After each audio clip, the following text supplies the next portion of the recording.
De partager avec vous, moi le Seigneur m'a mis à cœur quelque chose que j'ai pas compris au départ. Et finalement c'est une clé. Et je pense qu'on a besoin de clés. Alors si on a cette clé déjà dans notre cœur, gloire à Jésus. Et si on n'a pas la clé, on se l'approprie. Et une fois qu'on a enseigné, comme je le dis souvent, une fois qu'on a enseigné, alors on se doit d'enseigner. Comme on est enseignable, on enseigne, c'est normal. Aujourd'hui on va parler des descendants de Jacob. Abraham, Isaac, Jacob, pour ne pas dire Israël. Ok ? Est-ce que tout le monde est à l'aise avec ça ? Amen. Ok, donc on en est à Jacob qui a combattu, d'accord ? Avec Jésus-Christ, qui a combattu et qui a été béni. Son nom a été changé, d'accord ? Il s'appelle désormais Israël, c'est un peu comme Pierre, Céphas et Simon. Quand c'est spirituel, ça devient Israël. Quand c'est un peu charnel, ça reste Jacob, ok ? Et là, on se retrouve avec les enfants de Jacob. Et vous connaissez l'histoire de Joseph, assurément. Joseph qui a été laissé pour mort, d'accord ? Qui était le préféré de Jacob, et qui a été envoyé avec toute une caravane en Égypte.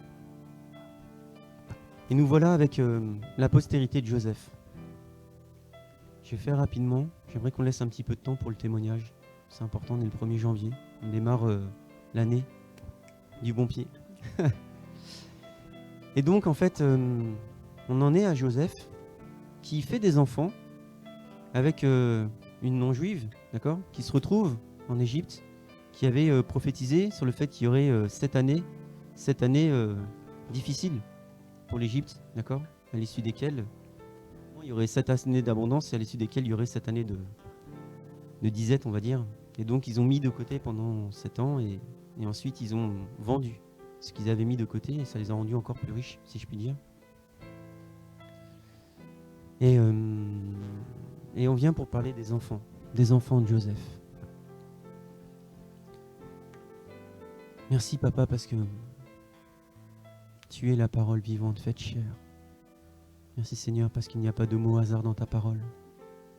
Merci Seigneur parce que tu permets à tes enfants de prendre la mesure de ta parole, de prendre réellement compte des révélations de ta parole. Ok, donc Joseph a 2 enfants. Je vais essentiellement parler de Genèse 41. Si vous voulez lire à la maison, on va essayer de faire rapidement, je le redis, pour laisser place au témoignage. On a pris du temps pour l'impactation, pour ressentir l'amour de Dieu, c'est important. On commence vraiment l'année de la meilleure façon qui soit, je le pense. Mais cette clé, pour moi, elle est essentielle parce que je vois trop de personnes qui marchent à l'envers. Et je vois trop de personnes qui, malgré le fait qu'elles soient chrétiens,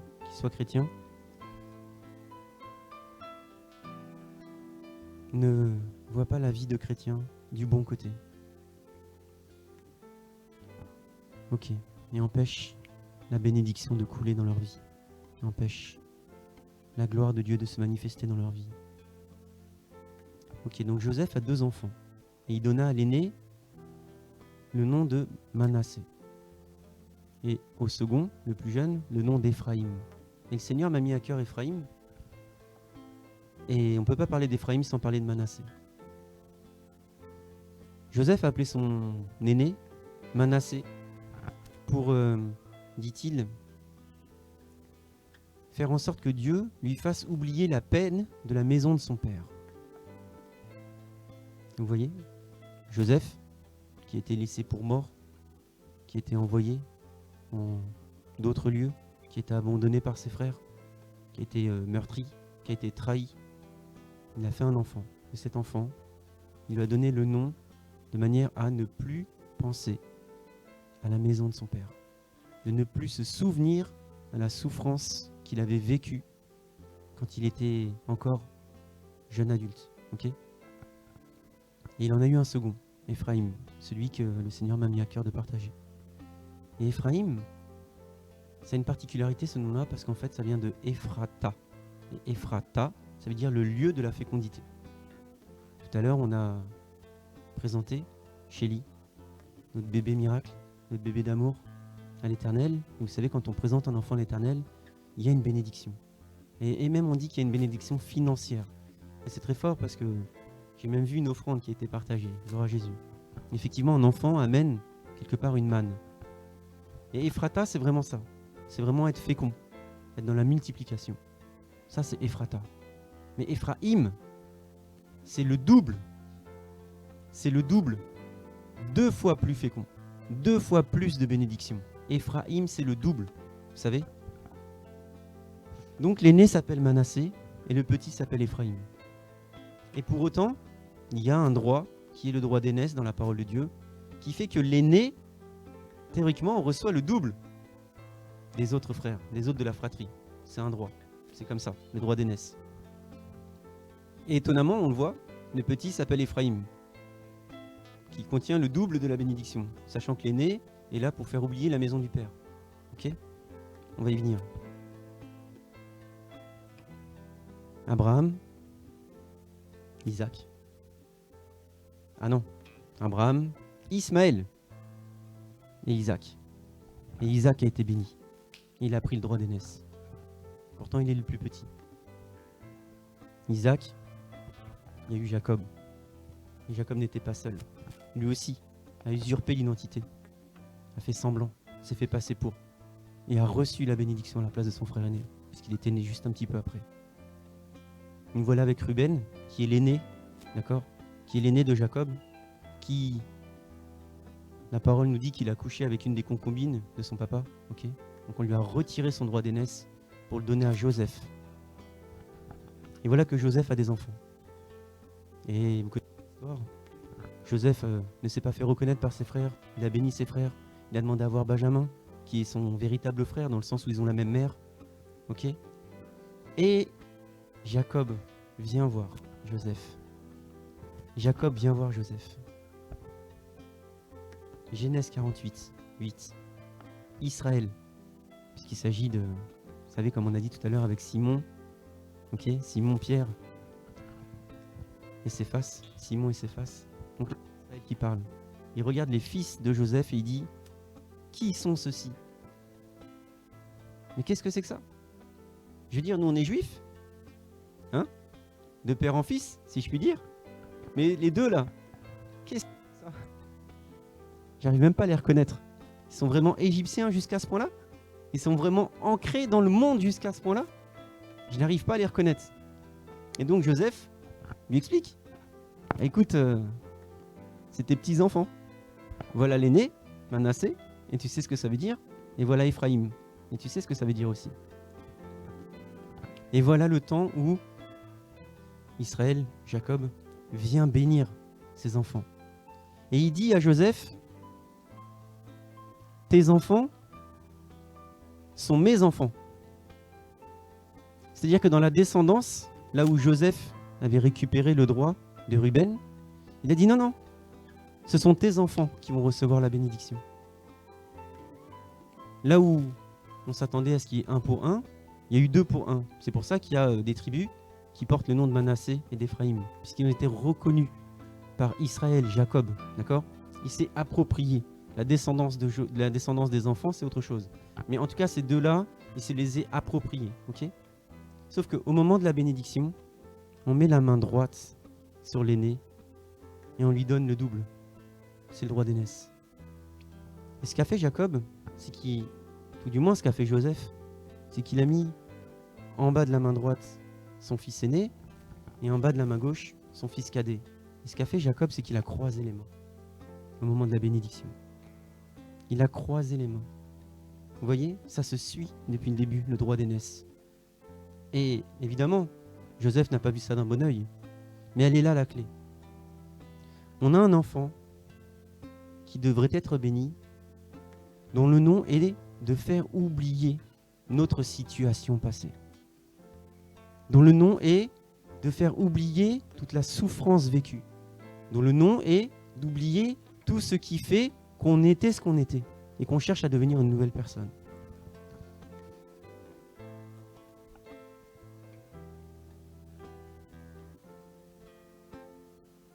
Joseph prie au nom de Jésus.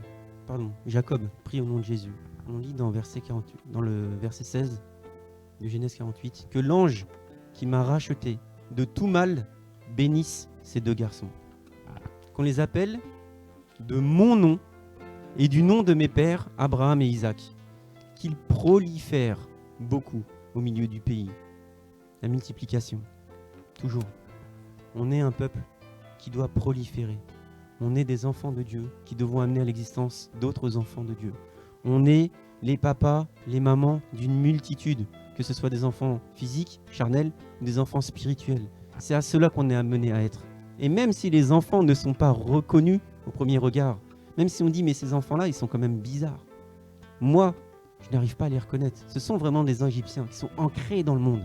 Ce sont ceux sur lesquels on n'aurait jamais misé. Ok ? Et donc vient le moment de les bénir au nom de Jésus, l'ange qui a racheté tout le mal, qui bénisse ces garçons, dit Israël. Ok, donc il croise ses doigts, et la clé elle est là, c'est qu'en fin de compte, double bénédiction et oubli. Et on se dit, il faut que j'oublie pour être béni. Et Israël dit, mais non, t'as pas compris. Il faudrait que j'oublie pour commencer à rentrer dans la faveur de l'Éternel. Et Joseph, il dit, mais non, t'as pas compris. Il faudrait que tout aille bien, que je ne sois plus malade, que je ne sois plus attaqué la nuit, que j'ai des finances pour commencer à vivre la bénédiction de l'Éternel. Et Jacob, Israël dit, tu n'as pas compris. Il a croisé ses bras pour te faire comprendre que tu obtiens la double bénédiction. Et ça te fait oublier d'où tu viens. C'est dans ce sens-là que ça marche. C'est, tu obtiens la double bénédiction. Tu obtiens le fait d'être fécond à foison. Tu obtiens le fait de faire du fruit en abondance. Et alors, tout le reste ira bien. Tu ne seras plus rattrapé par ton passé. Tu ne seras plus rattrapé par ton passé. Imaginez Paul un instant. On a l'impression de parler de l'apôtre, persécuteur des chrétiens, qui se met à générer des nouveaux chrétiens. Et pas n'importe lesquels, des païens, des chrétiens, même pas judaïens. Nous, les Égyptiens finalement, les Manassés, les Éphraïm. Moi je suis un persécuteur, je ne vais pas attendre qu'on m'oublie, je vais vous multiplier. Et on oubliera qui j'étais. Et je ne serai plus jamais Saul de Tarse. Je serai Paul, celui qui a écrit les 2 tiers du Nouveau Testament. Et nous on voit la vie à l'envers. Et on se dit, il faut d'abord que ça s'arrange dans mon couple. Il faut d'abord que ça s'arrange dans mes finances. Il faut que ça s'arrange dans ma santé. Il faut que ça s'arrange dans mon travail. Il faut qu'on oublie que là, moi, j'avais de la peine, que j'avais de la souffrance, que j'ai été martyrisé. Tu sais pas ce que j'ai vécu. Et le Seigneur, il te dit, mais non, profite de l'abondance. Profite de l'abondance.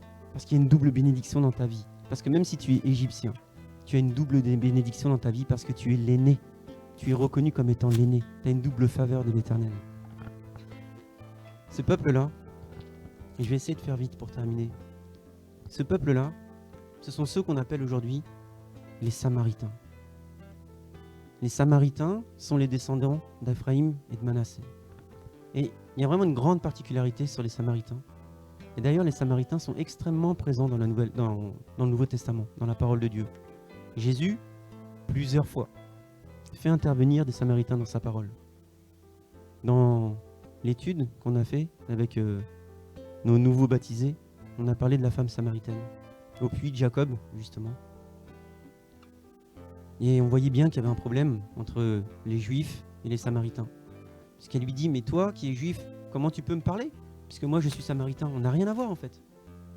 Pourtant on honore le même Dieu, pour autant on a la même Torah. Vous avez un Pentateuque, moi j'ai un Hexateuque, j'ai un livre de plus que je reconnais, qui est le livre de Josué, parce que c'est à travers Josué qu'on a été, nous, mis, les Samaritains, Manassé et Éphraïm.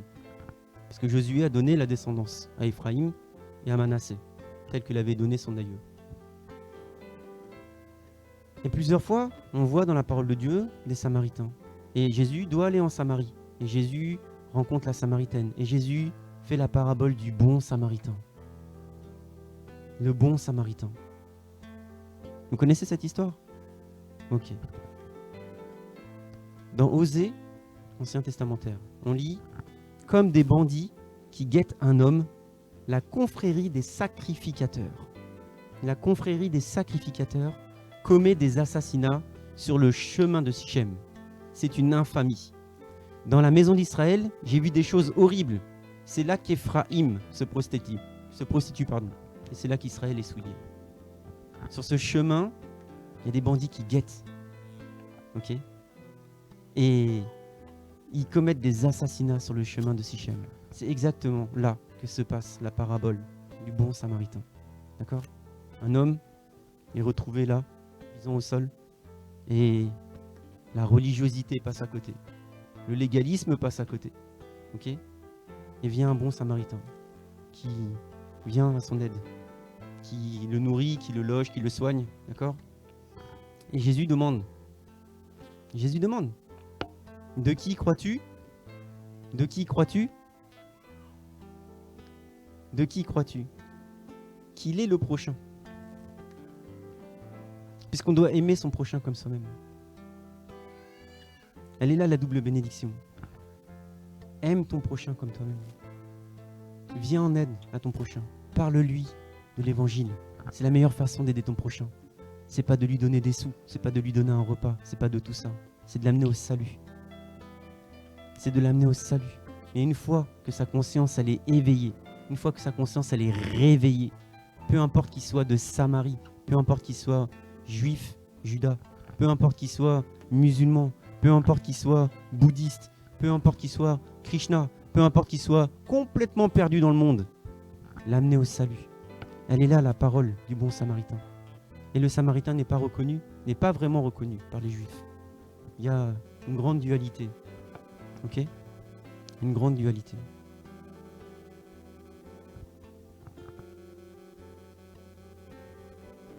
La parole de Dieu dit dans Lévitique 19, « Tu ne haïras pas ton frère.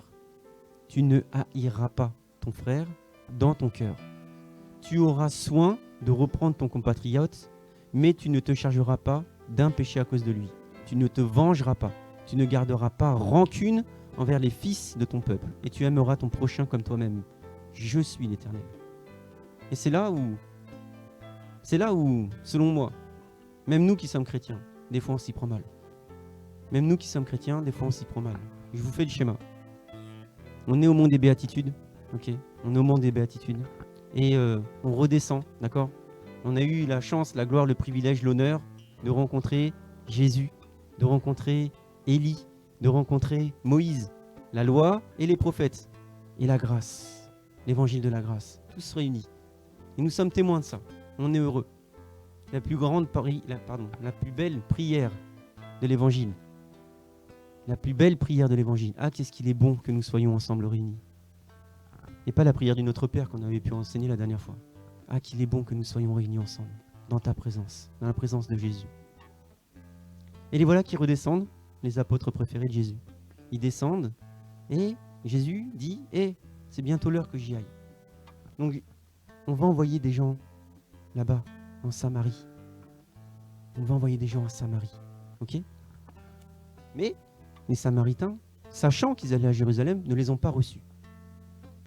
Qu'a dit Pierre? Pierre dit, veux-tu que je fasse tomber la foudre? Veux-tu que je fasse tomber la foudre sur eux?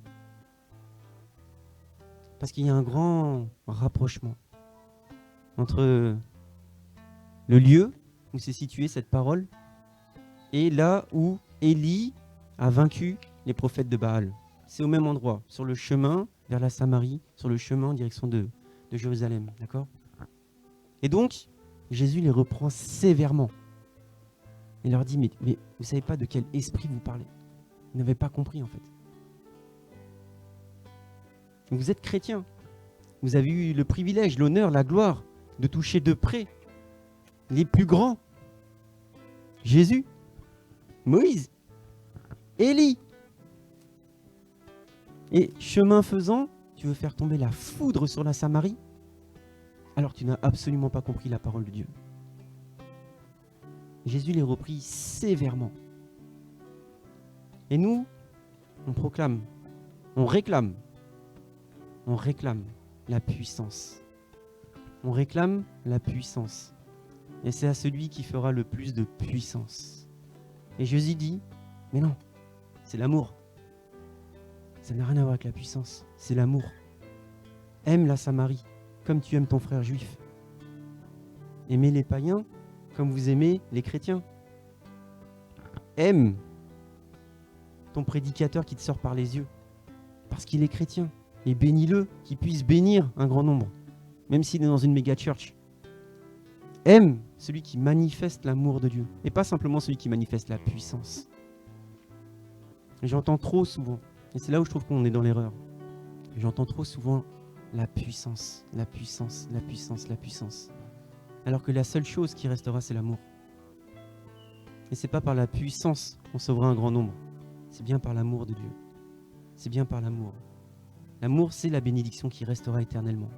Et quand Jésus a croisé ses bras, il a donné la bénédiction, d'accord, avant de donner l'oubli. Et c'est par la bénédiction qu'on devient une nouvelle personne dans le Seigneur.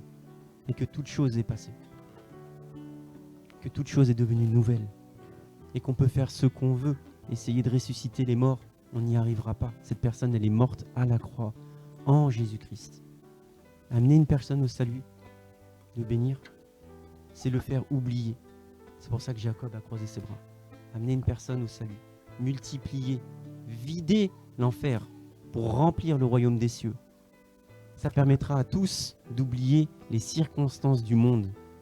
Parce que le monde a déjà été vaincu. Le monde a déjà été vaincu. Et nous, on continue de marcher, frappés d'aveuglement. Parce que nous propose le diable dans nos pensées, dans notre vision, parce qu'on le voit. On témoignera de ma fille la prochaine fois, mais voilà, on voit que ça va pas. On voit que ça va pas. Et on préfère croire le mensonge du diable plutôt que de marcher par la foi et d'avoir l'espérance des choses qu'on ne voit pas. C'est ça la véritable foi. On ne le voit pas. Mais en manifestant ma foi, alors je sais que je l'obtiens. Oui, mais tu comprends pas, moi c'est difficile parce que moi, oui, je comprends pas, mais je cherche pas à comprendre en fait. Parce que si je cherche à comprendre, je vais devenir un thérapeute, je vais te prendre des sous. On y en finira pendant des mois, des années et des dizaines d'années. Je te prendrai toi, tes enfants, ta famille, tous. On sera tous là, assis sur un divan. Et puis au final, on s'en sortira pas. Je ne cherche pas à comprendre. Par contre, toi, cherche à comprendre la promesse de Dieu dans ta vie. Et la promesse de Dieu dans ta vie, elle est que en portant du fruit. Elle est que en portant du fruit, alors tu seras béni outre mesure. Et pas avec des faux... Comment on appelle ça ? C'est-à-dire qu'il ne faut pas forcer. C'est le Saint-Esprit qui nous met à cœur. Vous voyez ce que je veux dire ? Il ne faut pas essayer de porter du fruit. Il ne faut pas se dire, bon, c'est bon, allez, c'est parti, je vais évangéliser grande masse. C'est le Saint-Esprit qui nous met à cœur. D'accord ? Et je continue de le dire. Je continue de le redire. Dans ce ministère, le ministère Don de Grâce, on encourage toute personne à venir s'expérimenter dans la proclamation de la parole de Dieu sur la chair. Parce que arrivé le moment venu, quand on sera confronté à des Égyptiens, à des Samaritains, à des païens, qu'est-ce qu'on va leur parler de Jésus si on ne sait même pas parler de Jésus ? Comment on pourra manifester l'amour du Seigneur alors qu'on sera là en train de bafouiller et chercher nos mots ? Vous voyez ? Expérimentons-nous dans ce petit comité, dans cette belle assemblée. Parce que la parole, elle est faite pour nous corriger aussi. Et la correction, c'est comme un tuteur, ça nous remet dans le bon chemin. Et une fois qu'on est dans le bon chemin, c'est parti, on porte du fruit, obligé. Ça commence par notre entourage proche. On n'a plus à s'inquiéter pour eux. Entourage un peu plus loin, on n'a plus à s'inquiéter pour eux. Et notre travail, et tout le monde. Et à ce moment-là, tout ce qui me posait des problèmes dans ma vie, c'est complètement oublié. Tout ce qui me posait des problèmes dans ma vie, c'est oublié. J'ai plus de problèmes dans ma vie. Pourquoi ? Parce que je parle de Jésus-Christ. Et j'ai plus de problèmes dans ma vie. Ouais, mais pourtant, t'avais l'air d'avoir souffert quand même. Hein. Regarde, j'en rigole maintenant. C'était le mensonge du diable. Ah, mais attends, tu m'as fait suer quand même. On a prié pour toi. Oui, je sais. parce que je m'y prenais mal. Mais maintenant que j'ai à cœur de parler de celui que j'aime, mon amoureux, celui avec qui je vais me marier, avec qui j'ai fait mon alliance, à ce moment-là, je n'ai plus de problème dans ma vie. Et voilà. Voilà pour cette petite exhortation. Rappelez-vous, le Seigneur veut que... Nous sommes en l'année de grâce 2023, n'est-il pas? Année de grâce. Et nous sommes encore là, nous, à nous poser des problèmes. Alors qu'on est dans une année de grâce. On n'est pas dans une année de guerre, on n'est pas dans une année de bataille, on n'est pas dans une année compliquée. On est dans une année où le Seigneur Jésus serait mort, je parle au conditionnel, il y a 2023 ans. 2023 on est? Ok. Et on doit profiter de la faveur de l'Éternel. Et nous, on est là en train de fantasmer sur YouTube devant tous les grands hommes de Dieu qui sont en train de faire resplendir la gloire de Dieu. Mais le Seigneur ne fait pas de distinction de personne. Le Seigneur ne fait pas de distinction de personne. Il aime Chris Oyakilome, autant qu'il aime notre papa Daniel Vindini, autant qu'il aime sa fille Charlotte. Et les miracles, la puissance accomplie par Chris Oyakilome sont accessibles, sont à portée de main de notre maman Charlotte. Mais si maman Charlotte, elle est en train de se dire « Oui, mais moi, ma fille, tu te rends pas compte, elle a le truc, elle est boursouflée, aïe, aïe, aïe, s'il vous plaît, j'y arrive plus. » Oui, bah attends, reste focalisé sur le mensonge du diable et puis voilà, reste focalisé. Des jours, des années, toute ta vie même. Et puis tu restes comme ça, en train de regarder les circonstances du monde. Tu fais « Ah oui, c'est dur quand même. Hein. Regarde, elle a un œil comme ça. » Bah oui. Sinon, tu crois. Tu crois. Le Seigneur, il est bon. On est dans sa faveur. L'année de grâce.